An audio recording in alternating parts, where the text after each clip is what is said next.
Morning, welcome back. It's Victoria with Finding My Voice. Today is my third weekly episode on growing my humble, small YouTube channel into something bigger and broader and more exciting. I do have a really nice update this week. Competitive nature kicked in, interestingly enough. Thoughts about strategy, thoughts about equipment. So stay with me. I think I mentioned on my last video that I was heading up to Oregon for Parents Weekend, Oregon State University. Both of my boys are going there. They're doing great. And so we were there all of last weekend, which was amazing. I had such a good time. But you know, I'm a delicate flower. I have a compromised immune system. And I forgot to wear my mask on the way home. So one of the things that I learned this week very, very clearly is that I absolutely need to still wear masks on planes, probably for me, for the rest of my life. So I came home on Sunday and on Tuesday, got really, really sick. I did test for COVID. I didn't say I had COVID, but it acted just like COVID. So one of the things that happened for me this week as I was laying in bed and trying to do a little bit of work is I spent an enormous amount of time watching YouTube videos about growing your small, humble YouTube channel.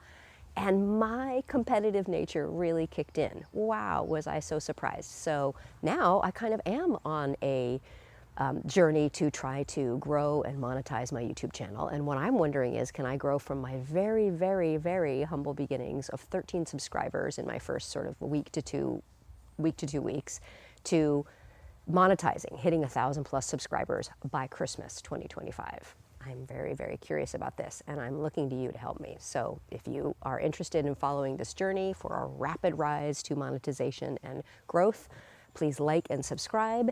I will keep posting my weekly updates, and I'm going to be posting other updates as well, which you might or might not be interested in. So for today, what I'm going to be talking about is what I've learned about like this massive upload of watching YouTube videos this week, as well as talking about my analytics. I think I find this really interesting. I've talked about this on previous episodes. I think it's really interesting to look at the analytics and what the data tells us. And then the other things that I've learned about this week in terms of strategy and equipment. So what I realized looking at and watching a lot of these different YouTubers, I'm primarily looking at folks that are Gen X and above. So, you know, in their 50s, in their 60s, 70s, 80s, 90s, 100s. They're so inspiring. And so many of them have really gone, you know, viral for different reasons. And it's always a reason that they don't think is going to happen. They make a video they think is going to be really big, and that's not the one that takes off and takes them running and gets them thousands of subscribers. But something does, because what they're doing is they're talking about their experience. They've lived a long and a full life in their 60s. They have a lot to think about. They have a lot to say, and they're sharing it. And that is having a renaissance right now on YouTube. So yeah, that's kind of one of the things I learned about myself this week is I know I'm competitive, but boy, did it really kick in when I was watching YouTube for hours and hours. So now I'm on that path. So I'd love to have you join me on that journey. I am going to share a little bit about my analytics. What I am seeing is growth trend. So it's very humble at the very beginning stages, but I'm going to do a video clip in this so you can actually see what it looks like on my channel. And what I did was I selected manage the channel, and then from here I can see my dashboard icon, I can see the content icon, this is the analytics icon. And what's showing me is that in the last 28 days, I received 608 views, watch time is 19.1 hours, subscribers 18. Very humble, as I have said, however, it is up from 13 subscribers and the watch time hours are up as well. Everything is trending up. You can here you can toggle to the last 7 days. I mentioned I've been sick, so all of my trends are down, but generally speaking, it's up since I started towards the end of October. I'll keep posting my different analytics and let me know what questions you have. And another piece that I learned this week is just from looking at all the data and all the analytics is once you've posted your videos, and maybe they're performing how you want them to, maybe they're not performing how you want them to, you can actually go back in and do some work on them after the fact. I did look at this in the very beginning several weeks ago when I was starting, but I spent a lot more time on it this past week when I was in bed. And there are several different key things that you can be doing, both with your thumbnails. You know, there's lots of chatter about the thumbnails. I think there's a few things that you can do to help yourself with that. But more it is actually setting up your the tags in when you're doing the upload process, and also making sure that you're creating playlists and you're putting in your end cards and your video links within your videos, so that if people want to connect with you more and want to watch more of your videos, you just make it super easy for them to be able to do that. So look for those.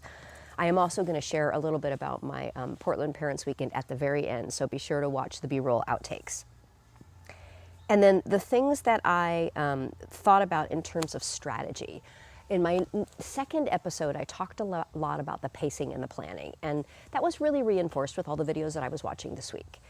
It is a good idea, both for yourself, right? If you want to do this and you really want to, make a go of it, it's not something you're doing just for a couple of weeks and you lose interest. If you stay motivated by this as a hobby or as a business, then you do need to be consistent, and your subscribers do need to understand when and where you'll be posting, generally on a regular basis. So for me, what I've figured out is a general rhythm that I have is to be able to post twice a week, probably on an ongoing basis. Once is going to be about growing my YouTube channel from very humble beginnings, hopefully to something broader than that.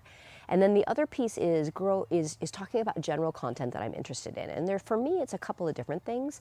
The three different sort of threads that I have identified for myself. One is talking about how I live well with chronic illness. There's a lot of people that are really interested in strategies that just general people, not doctors, somebody that's living with a chronic illness, how they are living well and how they are enjoying their life. That's one thread. One is grief and loss. I've shared that I lost several people in 23 and 24, and the path that I've taken to climb out of that. And then the third thing is I also do a lot of fostering with kittens, what I've learned about that. One of my very favorite, very sweet foster kittens that we had placed with another family several years ago passed away suddenly yesterday. I know that she had an amazing life, and she would not have made it out of her first week if she had not lived with me. She would not have made it all these years if she had not lived with my family and then with her new forever family. So thinking about those things, all of those things, are different niches that I might actually be might find myself involved in. Another thing about all the research that I did last week is the niche, the talk about the niche.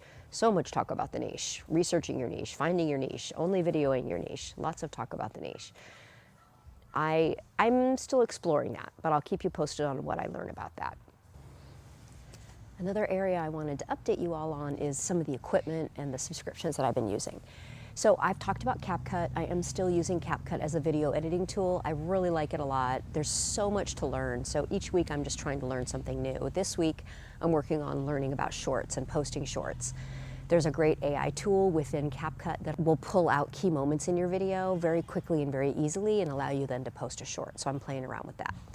I did try Canva for thumbnails, finally. I've talked about that in a couple of different episodes.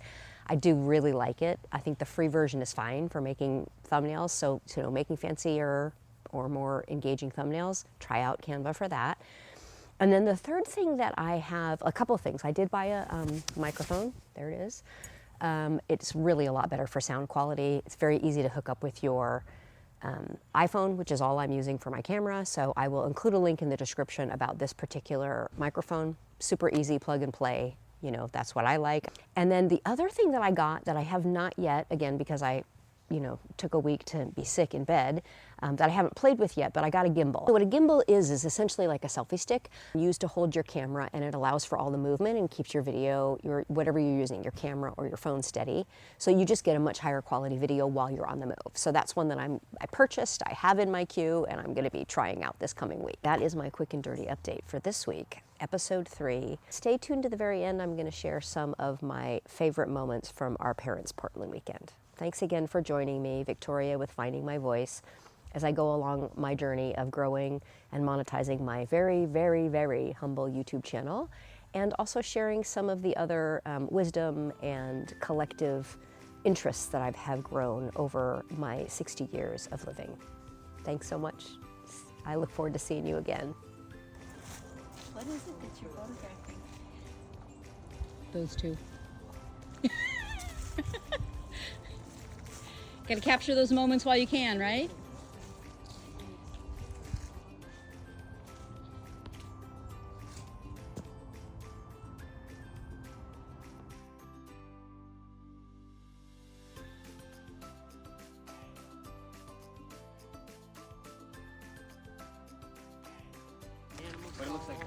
turned it into like a gazebo type thing. Yeah, I wonder if you had an event this weekend on.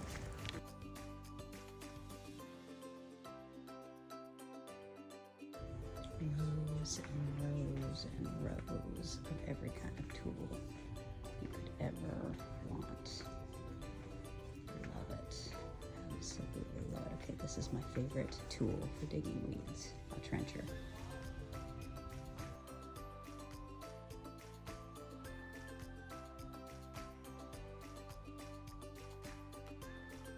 I mean, they got